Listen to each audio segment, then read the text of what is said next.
Can you get stronger while losing weight? Absolutely. And that's what we're going to cover in today's podcast.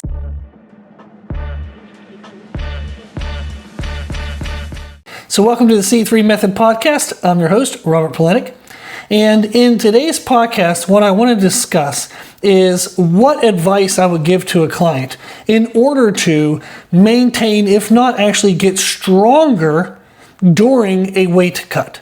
We just had a client compete this past weekend. They lost 50 pounds in body weight, but were able to hit all-time PRs in their bench and deadlift for a push-pull powerlifting competition. So they were actually able to achieve over a 1,000 pound total between just those two lifts. So very awesome, very happy for them.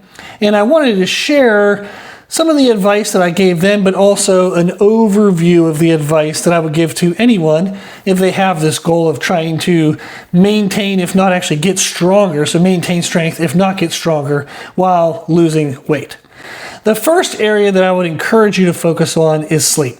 One of the main things that's going to happen whenever we go into a caloric deficit to drive weight loss, hopefully our goal is fat loss, but I'm going to be referring to it as weight loss in this podcast. There is a difference between fat loss and weight loss. Most people listening to this are going to want to achieve both. They are going to aim for weight loss, assuming that it's fat, which isn't always the case. However, we're going to reference that as weight loss in today's podcast. There is a difference in the nuances of how we would approach fat loss versus weight loss. Fat loss doesn't always mean you're going to lose weight or even a significant portion, if at all. Whereas weight loss, you're definitely going to weigh less, and some of that is coming from fat. There are ways to optimize how much of it comes from fat versus muscle versus just water. However, today's podcast, we're going to simplify things, even though I've already gone off on a little bit of a rant, is we're going to simplify things and just look at weight loss. When we're in a calorie deficit to drive weight loss, our recovery capacity is going to take a big hit. How our body recovers is essentially, it comes down to sleep and food. If we're eating less, our recovery is less. Therefore, we want to look at, can I maximize my sleep? Can I get more recovery from my sleep to make up for the recovery that I'm losing from my food reduction? For sleep, the best advice that I give that has worked is to go to bed at the same time every night. This is huge. There are tons and tons of studies as to the impact of quality of sleep on varying times of waking up versus varying times of going to bed. And they also do check on what time you go to bed. It's really personally dependent. Some people's circadian rhythm, like their sleep rhythm, is different than others. So some people might find that it's optimal for sleep quality for them to go to bed between 9 and 10 p.m. Others might go to bed between midnight and 1 a.m. It really is interpersonally different. I don't usually specify for a client, well, I can't even tell you when I would have specified for a client when I wanted them to go to bed. I would just ask what their normal schedule is, and we get an idea of when do they start to feel tired, when does the productivity of their day start to wane, when does it go away. Usually once they're no longer being productive, you might want to take maybe 30 minutes to an hour just to enjoy some quiet time and then go to bed. Get in bed, go to bed, turn off electronics, let your body, brain, mind, all the things, just let them all calm down and fall asleep. If you want to have that recovery time, that me time, take that in the morning. Me time is much better quality, and you're going to have a much better experience of it when you do it fresh in the morning versus trying to do it at the end of the day. So a lot of times people will delay going to bed because they haven't had any time for themselves, that kind of thing. Well, don't wake up and go right into the chaos of the day. Wake up, take some time for yourself, and then go into the chaos of the day. If you do it in the morning, it's going to be much better, I promise. Now, that would be the first thing, is try to standardize the time of when you go to bed. Then we also want to limit our frequency of urination while we're sleeping. When you're in a calorie deficit, you are likely going to be consuming less carbohydrates than you normally would, which requires you to drink more fluid than you normally would. We're going to get to that when we get to the food section. So you're going to be intaking more fluid, but you're not going to have the carbohydrates in your food, and likely your sodium comes down as well when your total food volume comes down. And without sodium and without carbohydrates, not you're going to be without them, but with less carbohydrates and less sodium coming in, you're going to be able to hold less water in your body, which means you're going to be urinating more frequently. We don't want to be waking up 2, 3, 4, 5 times a night to go to the bathroom to pee. So we can adjust how we feed ourselves and how we drink our fluid during the day to reduce our frequency of urination. And that is extremely important to improve our quality of sleep. How we would do that is we want to taper off when we consume our last amounts of fluid. The frequency of urination can be adjusted by the total fluid that you consume going into bedtime, but also the rate of consumption going into bedtime. If you consume less and you consume it more slowly, your body's natural desire to urinate and the amount that it'll actually have to urinate will be lower. There is a chemical in our body that can kind of tell our brain, hey, we need to pee.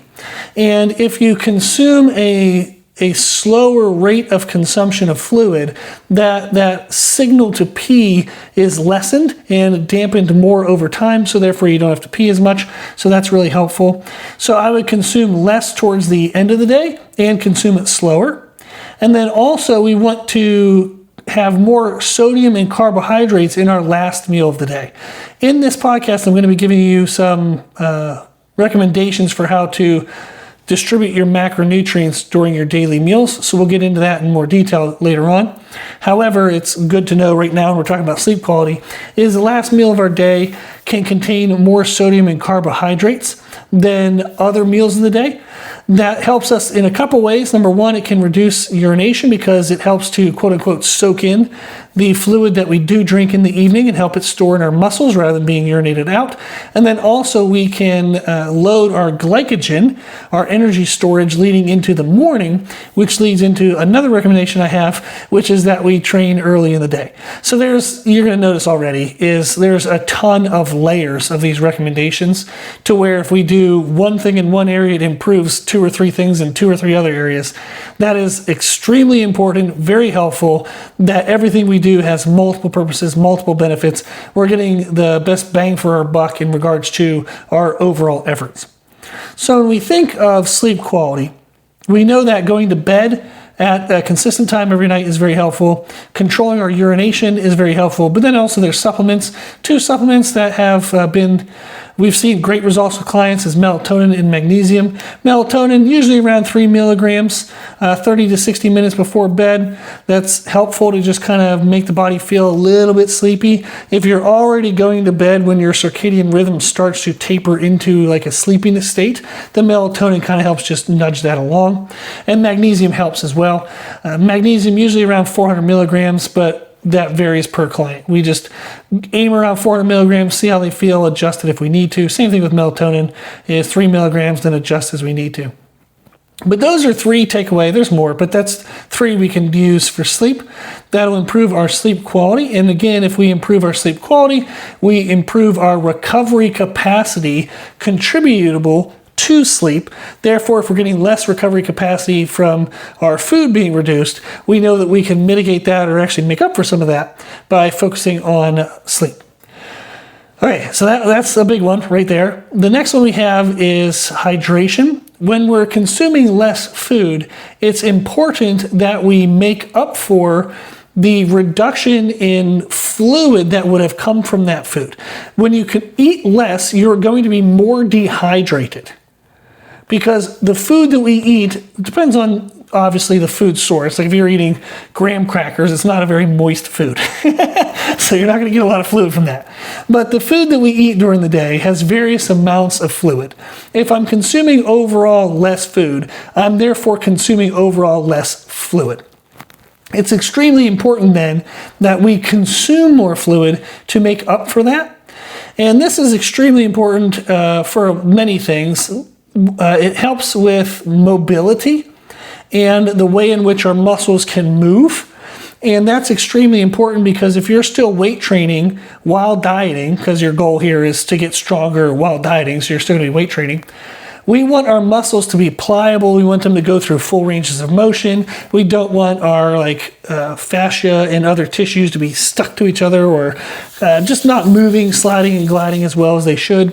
One of the ways I talk to clients about this is if you think of like a piece of steak that you get from a grocery store, and if you dehydrate that, it turns into beef jerky. How mobile and pliable is beef jerky? Not very, right? Stiff as a board. If we take our healthy, floppy muscles that we would have from the steak from the grocery store, and we dehydrate that, it becomes less and less able to bend and mold and move the way that it should. So it's extremely important for mobility. It's extremely important for injury prevention. Also, hydration helps with digestion. That way we don't feel bloated during the day. Our food is passing through us the way that it should. We're absorbing the nutrients the way that we should. So those are some big benefits as to why it's important to hydrate during the day. Is it improves mobility, reduces injury risk, and it helps with digestion as well. So those are big things. And we talked about with hydration, we do want to front load the day. You want to drink more at the beginning of the day, so that way you're able to drink less as you get closer to bedtime. So that's extremely important. Setting reminders in your calendar, whether that's a work calendar or a calendar on your phone, wherever you do it, however you do it, set some reminders, maybe some daily goals. And the amount that we typically aim for is 75% of your body weight in ounces. And then I have them try to increase from there. So if you weighed 200 pounds, you would consume 150 ounces. That's going to sound like a lot. I recognize that. I really do recognize that. So if that sounds completely insane for you right now, you can aim for half your body weight in ounces of fluid per day and then start to increase from there. If you only consume half your body weight in ounces of fluid per day while you're in a calorie deficit, you absolutely will be dehydrated. You won't know it because you probably, you've never drank more, so you don't know what more feels like. But I would really, really, really encourage you to drink more and try to get to around that 75% body weight. Now, this is relative to lean tissue mass, meaning what would you look like if you had a six-pack abs and were walking around on the beach? So if you're 300 pounds, but really you're maybe a 200-pound person with 100 pounds of extra body weight, you have some body fat on you, you don't have to drink to 75% of 300 pounds, you would drink to 75% of 200 pounds. So that gives you a little bit more of like a way to reference that.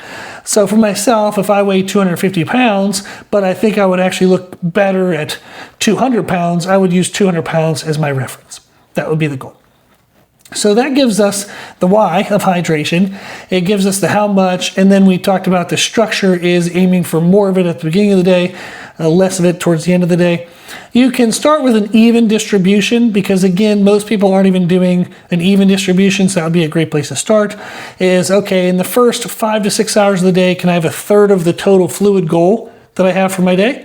In the next 5 to 6 hours, can I have another 1/3? In the final 5 to 6 hours, can I have the final 1/3 of my target? Then eventually, instead of 66% of your fluid intake before the final 5 to 6 hours of the day, can you start to increase that? Can you start to get 75% of your total fluid intake in the first 2 sections of 5 to 6 hours? So where the last 5 to 6 hours of being awake, you only have 25% left you have to start to intake.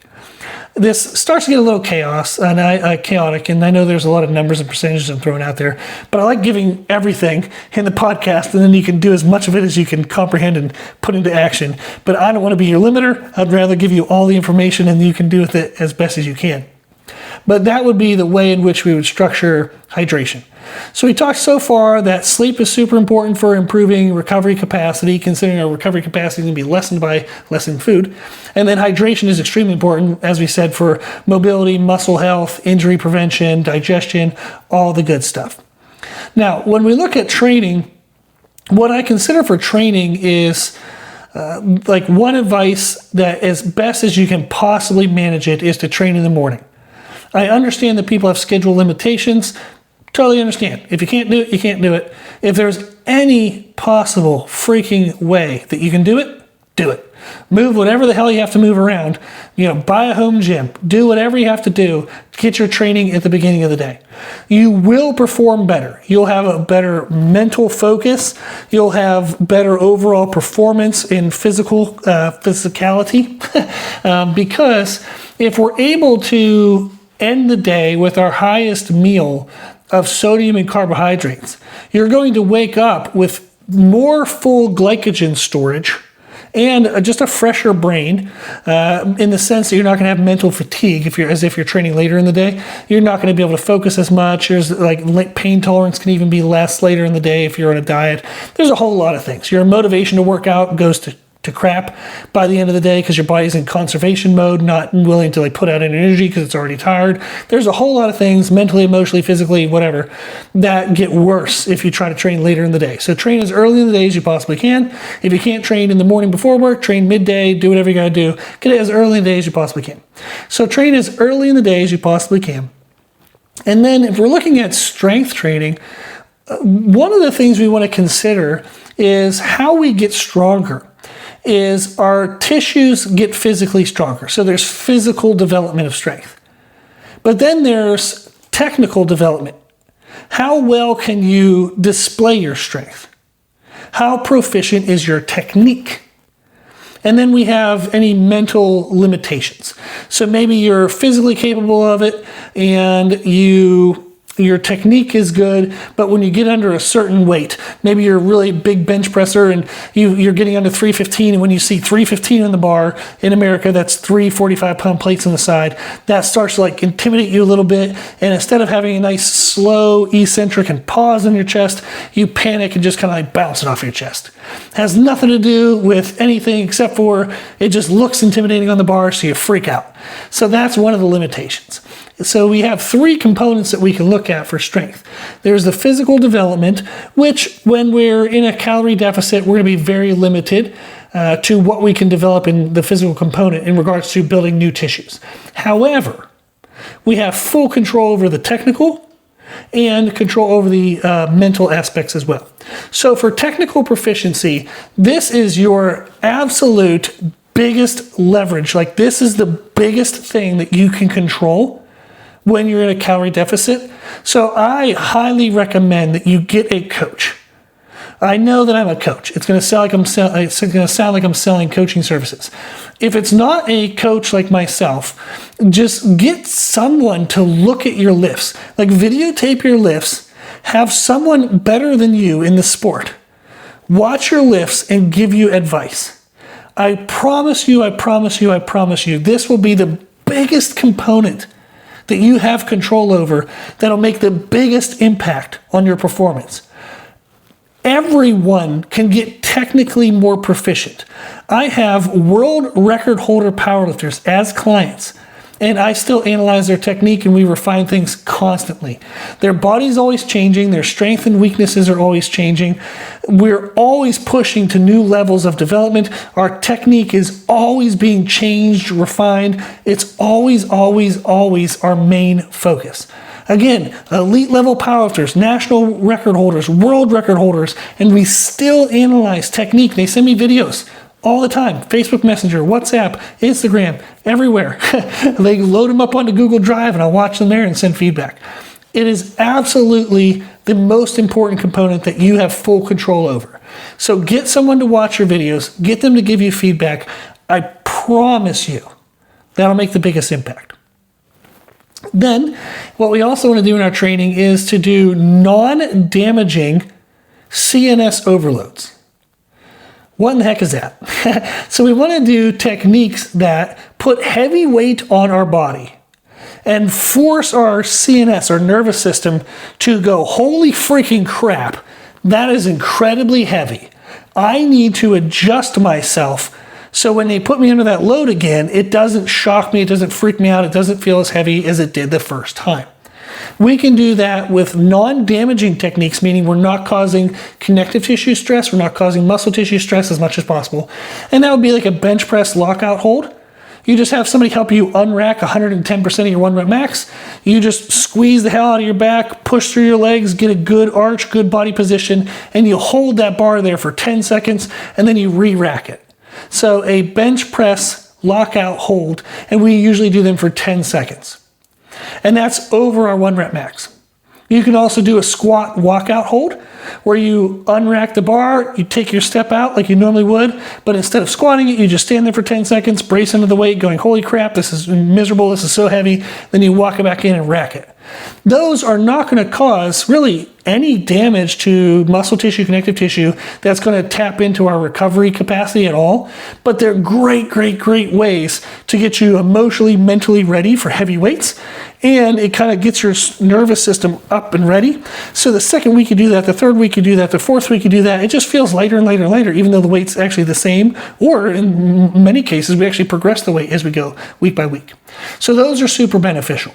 We also have ones that do cause a little more damage, which would be heavy carries. You can do yoke walks, farmer's carries. You can also use accommodating resistance with bands and chains and whatnot. You can do partial range of motions. There's a lot of things you can do to overload the CNS, but you want to minimize the damage being created within those techniques as much as you possibly can, knowing that our total recovery capacity is less than what it normally is. Then we also want to look at how we structure our workouts. For each main lift, I'm going to pick one compound accessory variation and one isolation variation. So let's go with maybe a back squat, barbell back squat. For one of my athletes, their major compound variation is going to be a safety squat bar. And then our isolation variation, we have them do hip thrusts right now because that's really helping. We found that as their hip thrust strength has increased, their ability to lower down, like their descent during the squat is staying more midfoot into the heel. They're not drifting as far forward into their quadriceps. So we're gaining from increasing the strength in their glutes, but they're also doing them with a wider than shoulder width stance. And we have a hip circle band to where they're externally rotating pressure the entire time as well. So it's working on more than just simply the gluteus maximus. We're actually loading as if we're doing the external rotation on the descent of a squat, but we're doing that during their hip thrust. So really cool stuff. But that would be one thing. It's okay for squat. I have the main squat that I'm going to work on for my technique proficiency and general strength development. I have one compound accessory and I have one isolation accessory. That's it. Then I do that for bench press, and I do that for deadlift, and then that's my programming. I'm going to have very minimal work outside of that, mostly movement prep, maybe some core development stuff, very minimal other things. We want to think of training as we have very limited recovery capacity. So I don't have $1 million to spend. I only have maybe, $100. How do I spend $100 versus $1 million? I have to be a lot more stingy, right? So that's what we think of when we're in a deficit, meaning we're driving for weight loss, but we want to get stronger, is every single dollar we spend needs to have multiple benefits. So when we think of programming, every single exercise I do, every repetition in that program has to have multiple meanings, has to have the biggest bang for a buck. We have to know for a fact that that effort is going to produce a bigger 1 rep max. There you go. So that is a lot of tips that we've talked about so far. We talked about sleep, we talked about hydration, now we just went through training. And now when we think about nutrition, there's some things we can do with nutrition. Protein, we're going to be looking at, in my opinion, typically I'm going to start clients around 1 gram per pound of lean body weight, and then we'll taper up from there as they're able to. But that would be kind of, in my opinion, the floor of it. By having a higher amount of protein, it helps with satiation as well. They're going to be fuller during the day. That's going to help mitigate some hunger issues they have from being lower in carbohydrates and fats to drive the weight loss. And then also we know that our damage from training and just general life is going to be high. So we have to make sure that we provide enough protein for that. We don't have as much carbohydrates and fats coming in to quote unquote spare the protein, meaning that our body would burn those things rather than trying to burn protein for energy. We know that if we're in a deficit of carbs and fats, our body has an increased likelihood of trying to use protein for energy as needed in demanding situations. So therefore, increasing our protein helps to make sure that we have the amount that we normally would want towards not only muscle recovery, but muscle adaptation, meaning positive beyond just maintenance recovery. So protein, definitely 1 gram per pound of body weight, move up from there as you're able to. And then the most important times is going to be post-workout and before bed. We want to have it pretty evenly distributed throughout the day. I don't really peak protein right after the workout because like workout recovery takes 24, 36, 48 hours. It's not something where like, oh, it's, the only 4 hours after the workout really matters and the rest of the day, who cares? So I'm not going to peak protein in that way, but I'm going to make sure that they're having a mixed protein source post-workout. We want to do a quick protein source post-workout, maybe a protein shake, some whey powder right away after the workout. Then we have a whole food protein, and that would be pretty quick as well. Usually I have those two within the hour after the workout. And then during the day, pretty even protein distribution and making sure they have a good solid amount right before bed, so that way their body has all that protein to work with overnight. And the source we want before bed would be more of a whole food source, a slower digesting source, something that's going to take 5 to 6 hours at least to process and digest, which is most meats, even a lean meat like chicken breast, that's going to be around 5 to 6 hours. If you're doing a white fish, that's going to be a little bit quicker, maybe 2 to 3 hours depending on the amount. But usually some kind of whole food protein source works well right before bed. That's how we structure our protein. Then fats, well, let's go carbohydrates. So carbohydrates, we want to have that mostly, like we said, right before bed. So that way we're actually front loading our workout the next morning, where we'll have glycogen ready and available right before the workout the next morning. You wake up, your energy, your gas tanks in your muscles, the glycogen is going to be ready to go. You can burn all that by having an amazing workout. And then your glycogen is more emptied post-workout. And then you actually want to maintain the emptied glycogen throughout the day to promote fat burning and basically like fat utilization for energy, so fat loss. So during the day, we keep carbs very minimal. Usually only use what comes with like fiber and food volume, so vegetables and fruits kind of stuff. And we'll have some, like they can have some carbs, but we're not having massive amounts of carbs. It's very small. Our goal would be is to keep our glycogen storage less than full, absolutely less than full during the day. The lower away from full, I do tend to find that creates faster fat loss. There's going to be people who might debate that, but I do like to have the client away from full as much as they can, depending on their energy levels and quality of life and things like that.